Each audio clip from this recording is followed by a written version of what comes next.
কে রান্না করছে আজকে রান্নাঘরে দেখি তো। ও বাবা, তালই মশাই রান্না করছে। ভাত বসানো হয়ে গেছে, তালই মশাই বসে বসে রান্না করছে। কি রান্না করছেন তালই মশাই?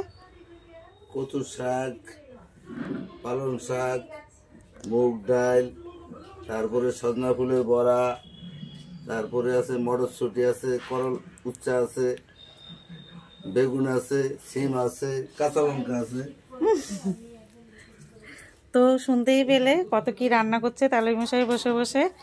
আর এখানে দেখো, আমাদের তো কাঠে রান্না হয় বেশিরভাগই, তো এখানে মাটির উনুন করা আছে। আর তালই মশাইকে বসিয়ে দিয়েছে, তালই মশাই বসে বসে ভাত রান্না করছে।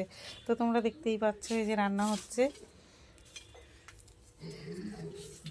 তো তালই মশাই আপনাকে বসিয়েছে রান্না করতে, আপনি রান্না করবেন? এখন পর্যন্ত করতেছি।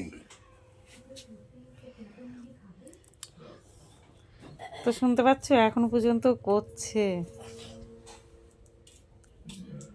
দেখো। আর এ হচ্ছে সবার শয়তান, এ কিন্তু সবাইকে দিয়ে কাজ করাতে পারলেই বাঁচে, মানে যে আসবে সে তাকেই কাজে লাগিয়ে দেবে। দেখো এই যে এইখানে দেখো পালং শাক কেটে রেখে দিয়েছে, এই যে পালং শাকও রান্না হবে। তো আজকে 2 রকমের শাক রান্না করছে, পালং শাক, কচুর শাক। এই যে চালের গুঁড়ো দিয়ে বড়া হবে। এটা কি ফুলের বড়া? সজনে ফুলের বড়া হবে।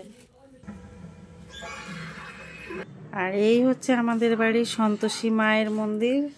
তো এখানে দেখো এই যে রাধাকৃষ্ণ, সন্তোষী মা, মা মনসা। তো আর কদিন পরেই আমাদের বাড়ির এই যে বাৎসরিক পুজো হবে, আবার সেই আনন্দ। খুব মজা হয় এই বাৎসরিক পুজো আমাদের বাড়িতে। তো এই দোল পূর্ণিমার দিন মনে হয় হবে, সঠিক আমি জানি না। তো এই পুজোতে আমরা ভীষণ ভীষণ মজা করি।